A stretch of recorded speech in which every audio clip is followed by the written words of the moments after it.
15 సంవత్సరాల అనుభవం ఆంధ్ర, తెలంగాణ, కర్ణాటక, తమిళనాడులో లక్షల మంది నమ్మకమైన కస్టమర్ల సంతోషాలకు నిలయమైన మీ నివాసానికి అందమైన చిరునామా. ప్రపంచ సమీకరణలు మరొకసారి మారబోతున్నాయా? అగ్రరాజ్యం అమెరికా చేస్తున్నటువంటి సుంకాల యుద్ధంతో ఈక్వేషన్స్ మళ్ళీ రెండు వర్గాలుగా చీలిపోయే దిశగా కనిపిస్తున్నాయి. ముఖ్యంగా రష్యా భారత్ స్నేహం మరింత బలోపేతం అయ్యే సంకేతాలు కనిపిస్తున్నాయి.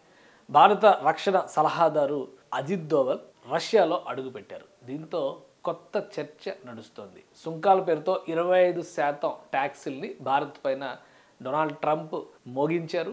మళ్ళీ వీటిని రివైజ్ చేస్తాం, ఇంకా పెరుగుతాయి అనేటువంటి సంకేతాలు ఇస్తున్నారు. కారణం రష్యా నుంచి భారత్ పెట్రోల్ కొనడం పైనే ఆయన చేసినటువంటి విమర్శలు. దాంతోపాటు ఇతర దేశాలకి ఇదే పెట్రోల్ని తక్కువ ధరకి భారత్ అమ్ముతుందంటూ కూడా అమెరికా ఆరోపించింది. వీటిని లెక్క చేయకుండా భారత్ రష్యా మధ్య బంధాన్ని బలోపేతం చేసేందుకు అజిత్ దోవల్ రష్యాలో అడుగుపెట్టారనేటువంటి అభిప్రాయం వస్తుంది. డొనాల్డ్ ట్రంప్ చేసినటువంటి ఈ సుంకాల వ్యాఖ్యలు 25% భారత్ పైన వేయడం, పాకిస్తాన్ పైన గతంలో వేసినటువంటి శాతాన్ని 19%, 29% వేసినటువంటి సుంకాలను 19% తగ్గించడం అనేది భారత్ పాకిస్తాన్ల మధ్య అమెరికాకి ఎవరు దగ్గర ఎవరు మిత్రులు అనేటువంటి సంకేతాలు చాలా క్లియర్గా డొనాల్డ్ ట్రంప్ ఇచ్చారనేటువంటి అభిప్రాయం వస్తుంది.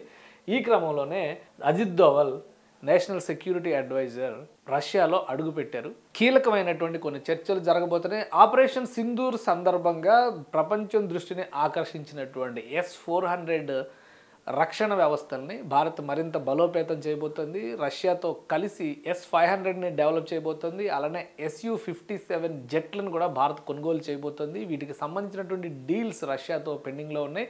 వాటన్నిటినీ ఫైనలైజ్ చేసేటువంటి ప్రయత్నాల్లోనే అజిత్ దోవల్ రష్యాలో అడుగుపెట్టారనేది సమాచారం. వీటిపైన రష్యా ప్రభుత్వంతో ఆయన చర్చలు జరగబోతున్నారు. ఈ నెల ఆఖరులో మన దేశ విదేశ వ్యవహారాల శాఖ మంత్రి జైశంకర్ కూడా రష్యా వెళ్ళబోతున్నారు. సో వెస్ట్రన్ కంట్రీస్, ముఖ్యంగా America, European Union mind set మారాలంటూ గతంలోనే ఒక వార్నింగ్ ఇచ్చారు జైశంకర్. ఇప్పుడు జరుగుతున్నటువంటి పరిణామాలు చూస్తే రష్యా భారత్ బంధం అనేది మరింత బలపడబోతోంది. అమెరికా వ్యతిరేక కూటమిగా మారేటువంటి దానికి నేతృత్వం వహించే అవకాశాలు ఉన్నాయని కూడా అంతర్జాతీయ స్థాయిలో విశ్లేషణలు నడుస్తున్నాయి. అలానే ఇప్పుడు ఈ 2 రోజుల క్రితం జరిగినటువంటి ఒక ఆసక్తికరమైనటువంటి పోస్ట్ చూద్దాం. ఇది ఈస్టర్న్ నేవల్ కమాండ్, అంటే ఇండియన్ ఆర్మీకి సంబంధించినటువంటి, ఇండియన్ నేవీకి సంబంధించినటువంటి ఈస్టర్న్ నేవల్ కమాండ్కి సంబంధించిన ఒక అఫీషియల్ హ్యాండిల్, ఇది ఎక్స్ హ్యాండిల్. ఇందులో చేసినటువంటి ఒక ట్వీట్ 5వ తేదీ, ఆగస్టు 5వ తేదీన ఈ ట్వీట్ చేశారు. This day that year buildup of war. August 3వ తేదీ 1971లో జరిగినటువంటి నో ఫ్యాక్ట్స్ అనే పేరుతో India to give befitting reply if Pakistan ventures on a war, అంటే 1972 యుద్ధానికి ముందర జరిగినటువంటి పరిణామాలు. ఆనాటి ఒక న్యూస్ పేపర్ కటింగ్ని ఇండియన్ ఆర్మీ ఈస్టర్న్ కమాండ్ ఇది షేర్ చేసింది. భారత పార్లమెంట్లో అప్పటి విదేశీ వ్యవహారాల మంత్రి స్వరణ్ సింగ్ చేసినటువంటి ఉపన్యాసాన్ని, బంగ్లాదేశ్ విముక్తి పోరాటం విషయంలో పాకిస్తాన్, అంటే తూర్పు పాకిస్తాన్ పైన పశ్చిమ పాకిస్తాన్ ఆధిపత్యం ముదిరిన రాజకీయ దురుద్దేశాలతో భారత్పై దాడి చేసినా కానీ ప్రతీకారం తప్పదనేటువంటి ఒక వార్నింగ్. అప్పటి ఈక్వేషన్స్ మనకందరికీ తెలుసు.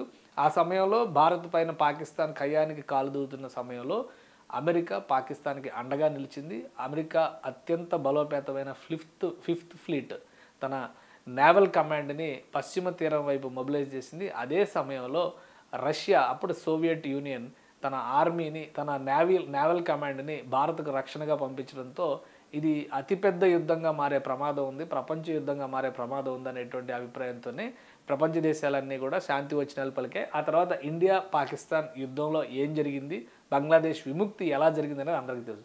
సో ఏది విషయం లేకుండా ఎందుకు ఇండియన్ ఆర్మీ దీన్ని షేర్ చేసింది అనేటువంటి అభిప్రాయం అందరికీ వచ్చింది. 2 రోజుల తర్వాత దాని ఈక్వేషన్స్ చూస్తే కనుక అజిత్ దోవల్ రష్యా పర్యటన ఖరారు కావడం, ఆయన గతంలోనే షెడ్యూల్ చేశారు ఇదని చెప్తున్నారు. కానీ చాలా కీలకమైన రక్షణ ఒప్పందాలు ఉన్నాయి. ఇప్పుడు అమెరికా ప్రతి వ్యాపార వాణిజ్య రంగానికి సంబంధించినటువంటి అంశం పైన రష్యాతో ఎలాంటి ఒప్పందాలు వద్దు అంటూ ఒత్తిడి చేస్తున్నటువంటి తరుణంలో భారత్ ఏకంగా రక్షణ ఒప్పందాలకు సంసిద్ధత వ్యక్తం చేయడం అనేది ఒక విధంగా అమెరికా ఆధిపత్యాన్ని ధిక్కరించినట్లు, ప్రశ్నించినట్లుగానే భావించాల్సి ఉంటుంది. దీంతో రష్యా భారత్ బంధం బలోపేతం అవుతుంది. మరొక ఈక్వేషన్, ఈ వ్యవహారంలో మరొక డెవలప్మెంట్ ఏంటంటే ఉక్రెయిన్తో ప్రస్తుతం రష్యా యుద్ధం జరుగుతోంది. ఉక్రెయిన్ అధ్యక్షుడి భార్య, జెలెన్స్కీ భార్య భారత పర్యటనకి వస్తున్నారు. సో ఒక కొత్త ఈక్వేషన్ జనరేట్ కాబోతోంది. ఉక్రెయిన్ రష్యా మధ్య ఒప్పందం విషయంలో కూడా భారత్ కీలక పాత్ర పోషించేటువంటి అవకాశం ఉందనే సంకేతాలు వస్తున్నాయి. అమెరికా చేసినటువంటి కొన్ని ప్రకటనలు ఉక్రెయిన్ ఆత్మాభిమానాన్ని దెబ్బతీసిందనేటువంటి అభిప్రాయం ఉక్రెయిన్ ప్రజల్లో ఉంది. కాబట్టి రష్యా ఉక్రెయిన్ల మధ్య శాంతి స్థాపనతో పాటు భారత్ రష్యాల బంధం మరింత బలోపేతం కావడానికి డొనాల్డ్ ట్రంపే కారణం అనేటువంటి అభిప్రాయం కూడా ప్రపంచవ్యాప్తంగా వినిపిస్తుంది. డొనాల్డ్ ట్రంప్ భారత వ్యతిరేక వైఖరిని అనుసరించడం పైన కూడా అమెరికాలో తీవ్రమైనటువంటి నిరసనలు వ్యక్తమవుతున్నాయి. నిక్కీ హేలీ లాంటి సీనియర్ పొలిటీషియన్స్ కూడా డొనాల్డ్ ట్రంప్ వైఖరిని తప్పుపడుతున్నారు. సో ఒక కొత్త ఈక్వేషన్కి భారత్ రష్యా బంధం బాటలు వేయబోతుందనేటువంటి సంకేతాలు ఈ పరిణామాల నేపథ్యంలో కనిపిస్తున్నాయి.